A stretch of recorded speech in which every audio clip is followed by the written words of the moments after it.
성참모진 개편을 하겠다. 민정 라인에 대한 문책이 없다면 이 정부는 최소한의 양심이 없는 것입니다.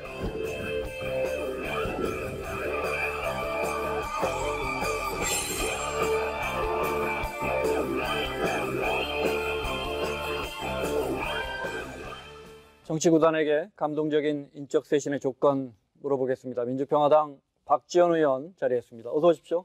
안녕하세요. 오전에 목포 중앙시장에 불났다고 하던데 혹시? 네, 새벽에 나와서 지금 뭐 중앙시장이 아니라 옆에 있는 먹자골목. 네. 가게가 13개 정도 타버려가지고. 다 보고 들으셨군요. 네, 지금 방송 끝나면 바로 목포로 갑니다. 그러십니까? 알겠습니다. 아무쪼록 피해가 크지 않았으면 좋겠습니다. 이거 하나만 여쭤보고 가겠습니다. 청와대 행정관이 육군 참모총장 만났다는 저희 KBS의 단독 보도 보셨죠? 네, 맞습니다. 의견을 좀 듣고 싶습니다.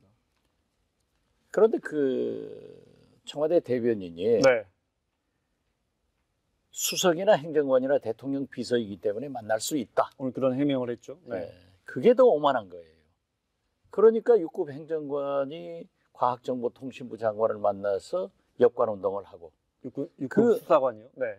그 문제가 그렇게 발생하는데 이제 서류를 잊어먹은 행정관이 명예의 상징인 권위의 상징인 육군 참모총장을 카페에서 만난 것은 있을 수 없는 일입니다. 그러니까 그러한 참모총장도 책임이 크고 그러한 행정관도 크지만은 그 급에서 만나면 안 된다 이런 말씀. 그렇죠. 그건 아니 어떻게 청와대 행정관이 이해찬 대표 만납니까? 원내대표 만납니까? 알겠습니다. 네. 그러니까 그러한 얘기를 하기 때문에 국민들은 오만하게 생각하고 문재인 대통령을 어렵게 만드는 거예요. 그건 절대 책임지고 참모총장도 책임져야 된다고 저는 생각합니다. 알겠습니다. 목요일이죠. 10일 오전 10시에 문재인 대통령이 이제 신년 기자회견합니다. 네. 집권 3년 차 이제 구상을 구체적으로 밝힐 예정인데 대통령이 직접 사회 보고 원래는 저 대변인이나 국정홍보수석이 사회를 봐야 되는데 문 대통령이 직접 사회 본대요.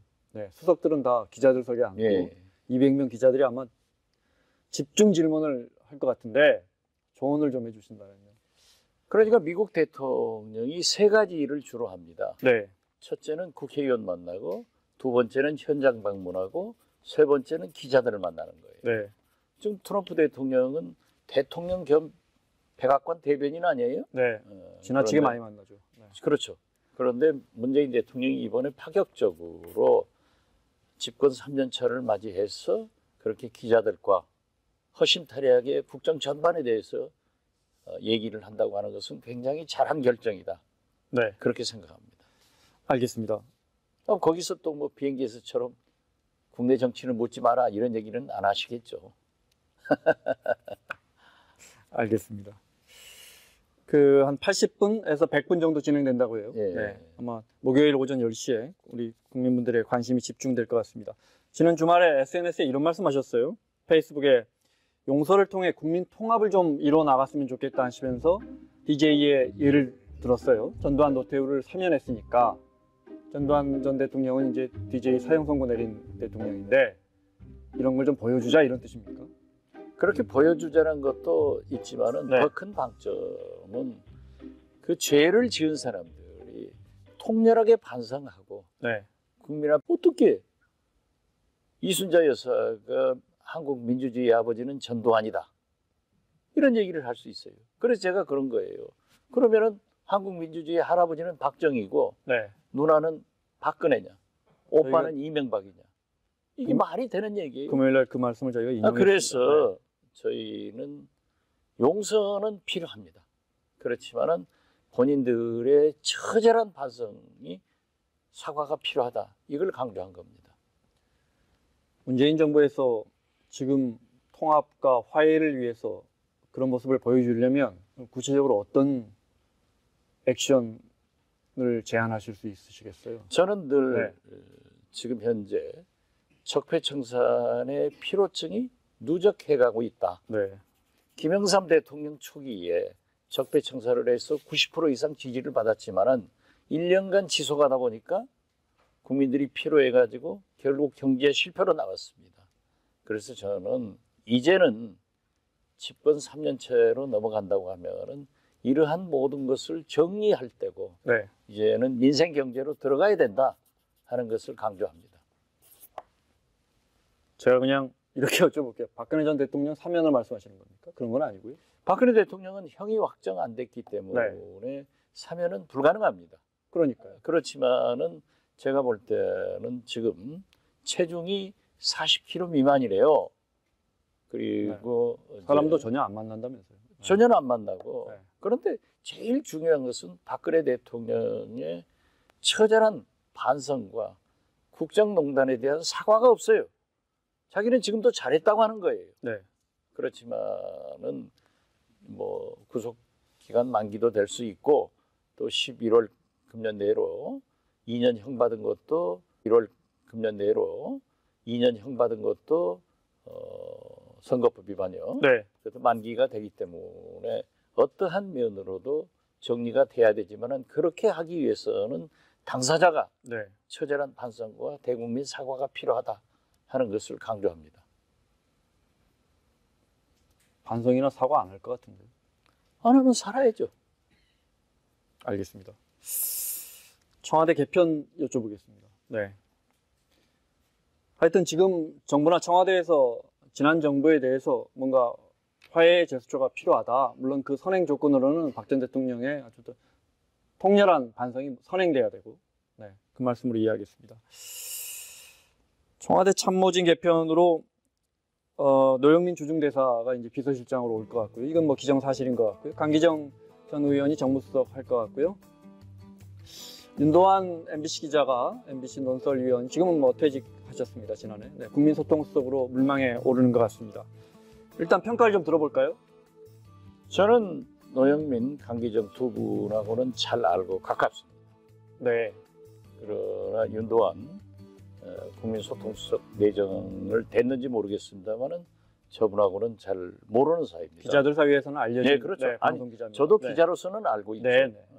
그런데 어떻게 됐든 문재인 대통령이 제가 줄기차게 주장한 대로 인적 개편을 통해서 국면 전환을 하고 또 정책 전환을 해야 된다라고 하는데 지나치게 친문 인사 일변도로 인사를 하면은 국민이 결코 감동하지 못할 것이다. 네. 저는 그렇게 생각합니다.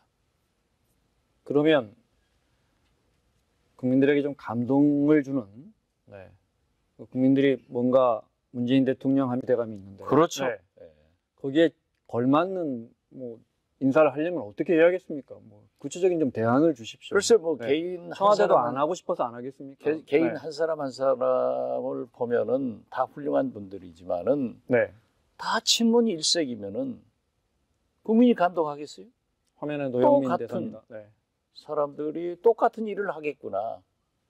그렇기 때문에 만약 제가 대통령한테 건의한다고 하면은 진짜 노무현 대통령이 박근혜 대표한테 연정합시다.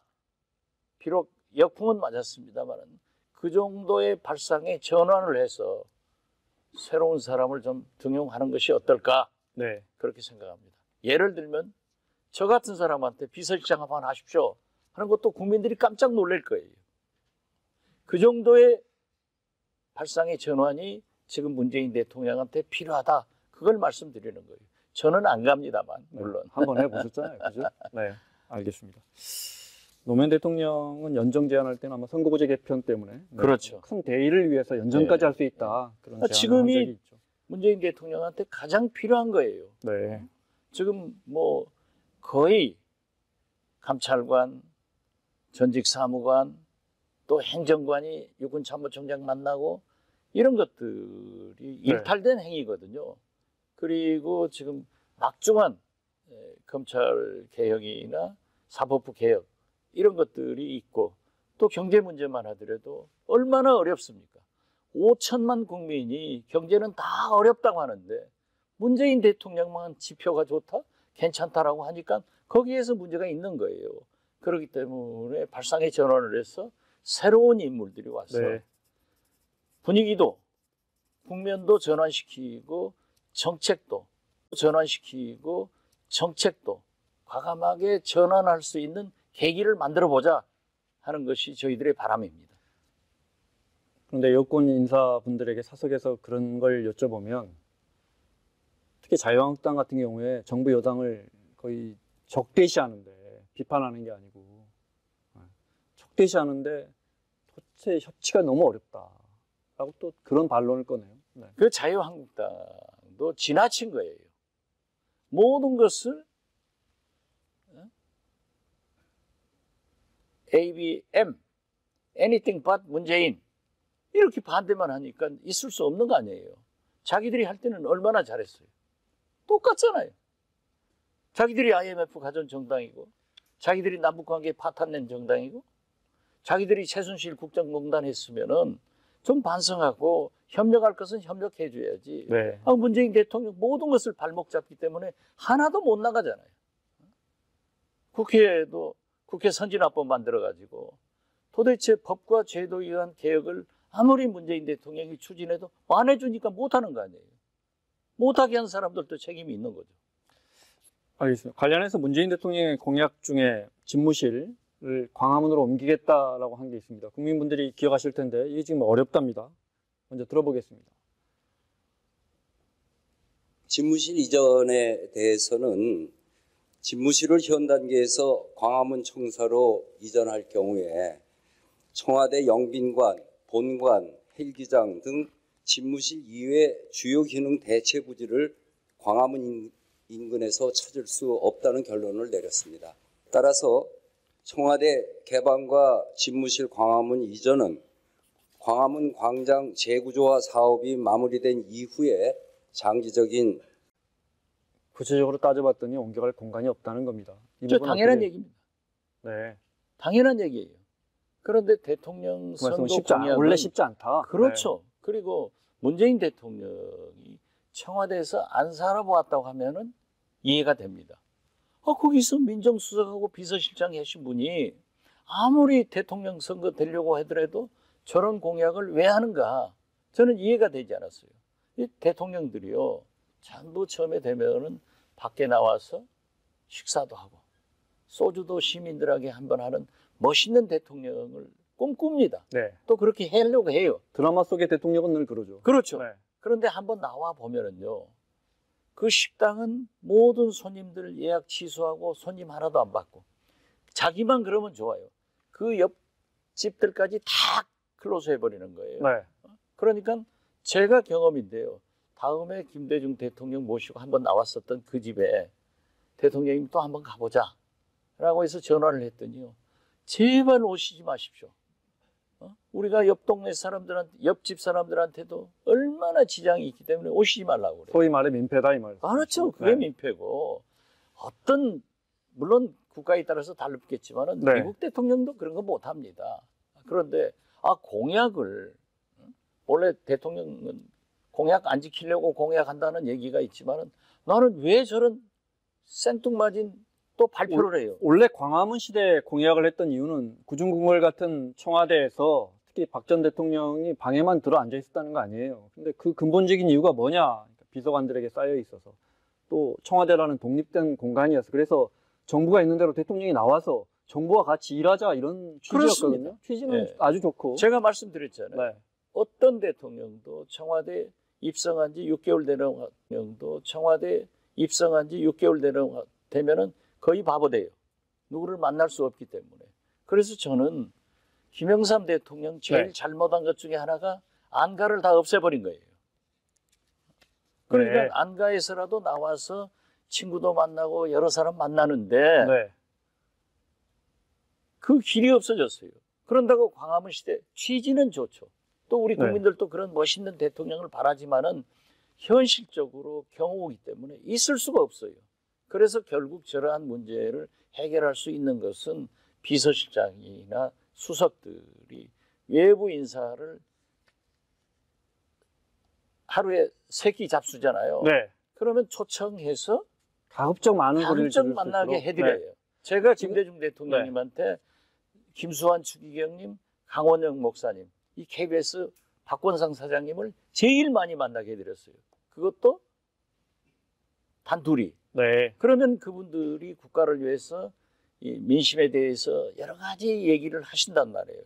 그런데 광화문 시대는요, 취지는 좋지만은 현실적으로 불가능한데, 네. 그걸 잘 아시는 분이 저런 공약을 했고, 아, 또 지금 공약 안 지킨 게 많은데 왜 지금 저걸 발표해서 생뚱맞는 짓을 하는지 난 도대체 이해가 안 돼요. 네. 그 말씀은 그냥 조용히 넘어갈 수도 있다, 이 말씀. 아, 그럼 넘어가면 됐죠. 지금은. 아니, 공약 안 지킨 게 한두 가지예요? 네. 아, 왜 또 저것만 얘기하냔 말이에요. 알겠습니다. 방금 저 중소벤처기업인들 오늘 문재인 대통령이 오후에 만난 자료화면이 나가던데, 국민들 입장에서는 물론 중소벤처기업인들 입장을 들으시겠죠, 문 대통령이. 그런데 정해진 장소에서 정해진 사람들과 진짜 진솔한 소통이 될까? 국민들은 그런 게 궁금하단 말이에요. 저런 건 늘상 궁금하단 말이에요. 저런 건 늘상 해오던 방식이잖아요. 아니, 저렇더라도 네. 물론 각본에 짜서 얘기할 수도 있지만 네. 그래도 저런 모임은 제 경험에 보면은 저분들도 할 말씀을 해요. 네. 그러니까 저런 방법이 더 낫지. 아니, 어떻게 광화문에 서 있습니까? 그건 문제가 있는 거죠. 네. 구조적으로 그러니까 대통령이 야권 지도자들 밤에 만나서 몰래 막걸리, 기자들 몰래 만나서 막걸리 마시고 저작거리 가서 시민들과 소주 한잔 하는 건 구조적으로 불가능하다. 저는 불가능해요. 그건 드라마에나 있는 거다. 그건 우리가 상상하는 네. 그런 대통령이죠. 박지원이가 대통령 되면 저렇게 할까? 저도 못할 거예요. 누구도 못해요. 대통령 오바마 대통령은 전에 그 뭡니까 뉴욕의 유명한 햄버거 가게 가서 그러한 바이브가 있습니까? 그러한 가서 것도 예. 뭐 줄 서서 먹지 않습니까? 사전에 네. 다 각본이 짜여져 가지고 경호원들이 다 배치해서 하는 거예요. 네. 우리 눈에 자연스럽게 그렇죠. 보일 뿐이군요. 그렇기 네. 때문에 그러한 것은 상징성 있는 얘기, 그러한 이벤트는 한 번씩 할 수 있지만은 네. 늘상 거기에서 살고 그런 것은 불가능하다 이겁니다. 알겠습니다. 그 우리 국민들도 잘 알아요 이제. 하여튼 광화문 시대 많은 기대를 한 국민들 입장에서는 아쉬운 부분입니다. 아마 네. 문재인 대통령이 딱 굉장히 출근해서 아쉽겠죠. 네. 대통령 문재인 후보가 굉장히 강한 의지를 보였습니다. 그렇죠. 네. 그러니까 대통령도 굉장히 아쉬울 거예요. 알겠습니다. 유시민 노무현재단 이사장 유튜브 알릴레오가 화제입니다. 네, 그렇대요. 박지원 의원님 구독자 수보다 훨씬 많은 것 같습니다. 벌써 50만 명 가까이 되고요. 첫 방송을 한번 보겠습니다. 잠깐. 네. 정부가 펴고 있는 많은 정책들 제대로 조명을 받지 못해서 많이 뒤틀려가고 있습니다. 때로 시작하기로 했습니다. 첫 번째 손님은 문정인 특보였는데요. 들어볼까요? 계약금도 안 주고 등기를 이전하면 등기 넘겨받고 나서 대금 줄게 라고 얘기를 하고, 북한에서는 계약금이라도 좀 주고 중도금이라도 좀 주고 그렇게 해야 우리가 등기 넘기지. 판결이 빼놓고는 북이 말로만 있지 행동으로 보이는 건 또 없거든요. 그런데 북도 과감한 행동을 좀 보여야 돼요. 그렇게 되면 그와 동시에 미국도 부분 해제를 해주면은 그러면 여기서 뭔가 돌파구가 만들 수가 있죠. 아니, 일단 저거부터 여쭤볼게요. 문정인 특보에 저 말 동의하십니까? 그러니까 유시민 위원장 비유가 계약금도 안 주고 등기 넘겨라 그러니까 김정은 위원장 입장에서는 등기 넘길 수 있겠냐 이거죠. 뭐 계약금이라도 좀 받아야 그게 대북제재겠죠. 일부라도 해제를 해주는 거. 이 비유 어떻게 보십니까? 진짜 유시민 나온 비유죠. 네. 그건 맞는 말은 안 쓰면 아니에요? 그리고 처음 게스트로 선정한 분도 문정인 교수. 네. 얼마나 시원하게 남북관계를 풀어낼 수 있는 분이에요. 저걸 보더라도 과연 유시민은 유시민답다. 네. 진짜 잘한다. 저는 그렇게 느꼈습니다. 등기 받으려면 뭘 좀 해야겠습니까?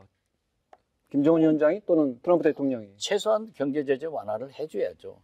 북한에서 간절히 바라는, 저도 수차 얘기했습니다만 네. 금강산 관광이나 개성공단 정도의 일부라도? 재개는 해줘야 된다. 네. 알겠습니다. 너무 이 질문 하나만 드리겠습니다. 이 질문 너무 많이 해가지고.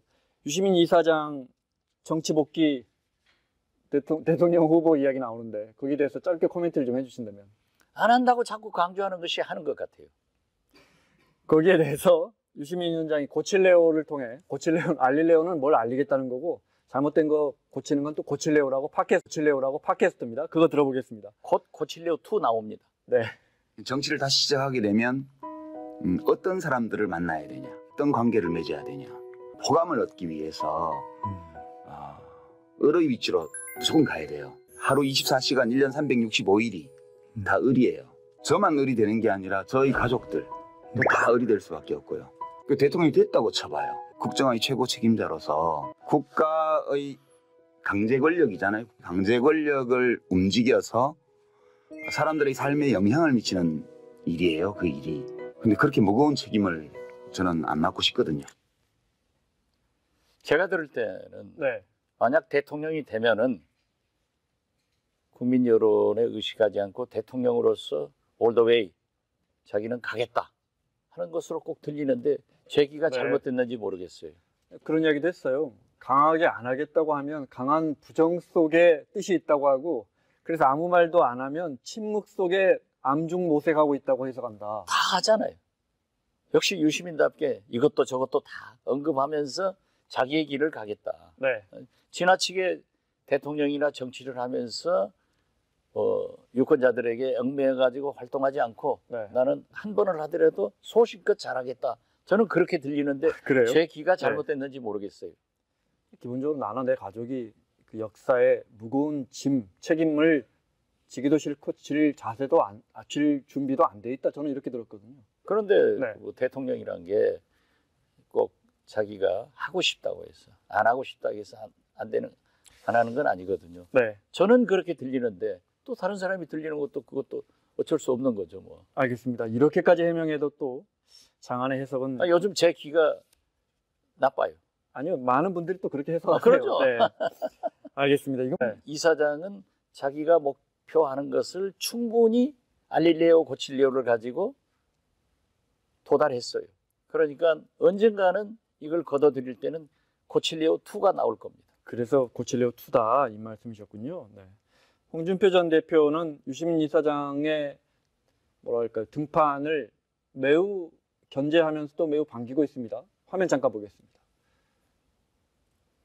또 민주당에 이용이 돼서 또는 민주당의 앞으로 대선 주자가 되기 위해서 유튜브 현장에 뛰어들어오시면 재미있는 공방전이 될 것으로 저는 생각합니다. 들어오시죠.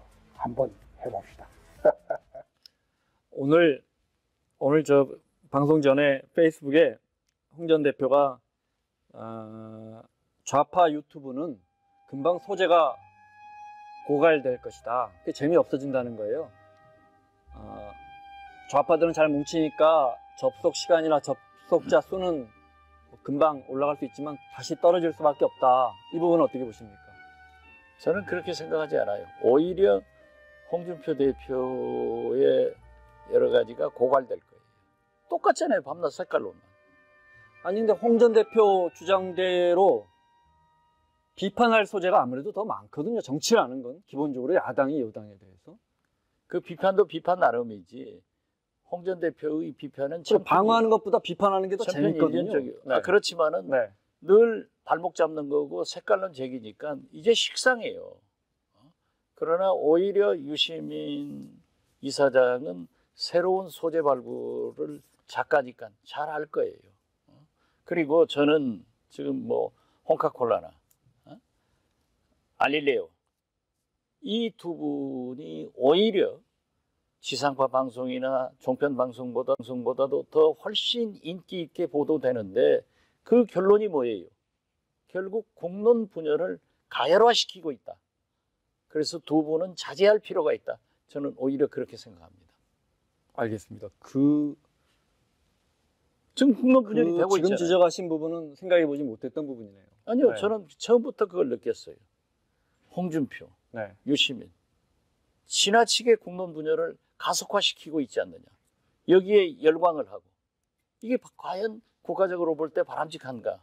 그런 국가 지도자로서 저는 바른 말씀을 해야지. 양측의 지지자들은 환영하겠지만 화해와 협치로 가기에는 오히려 방해가 될 수 있다. 굉장히 방해가 되고 열광하는 그 자체가 좋은 점도 있지만은 국가 분열이라는. 네. 그래서 제가 국민통합을 주장한 거예요.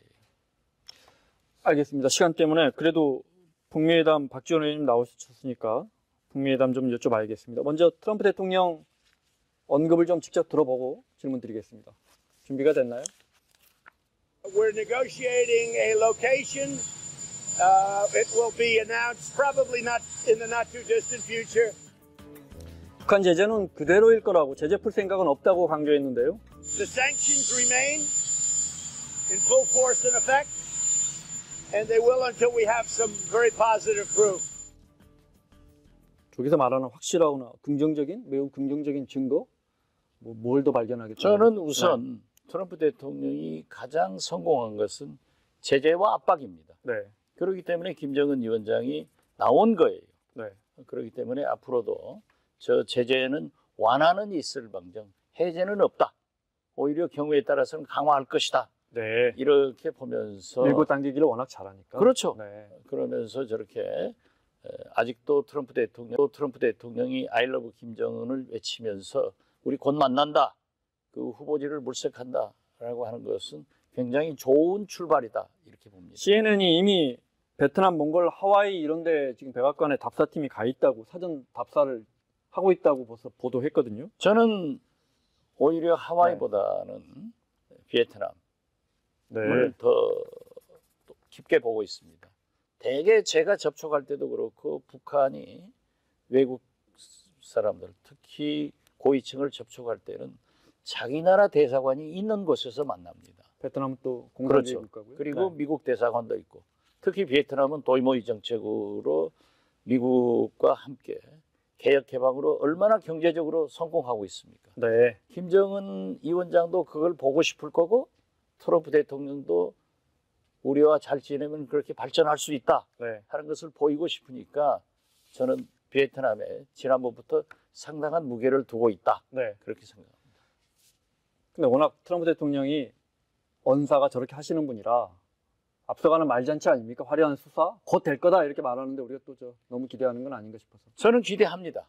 왜냐하면 분명히 뭔가 이루어지고 있습니다. 그렇죠. 지금도 물밑 대화가 활발하게 되고 있고 고위급 회담은 안 되지만은 본래 김정은 위원장이나 트럼프 대통령도 탑다운을 좋아해요. 그렇기 때문에 6.12 싱가포르 회담도 성공적이 아니었습니까?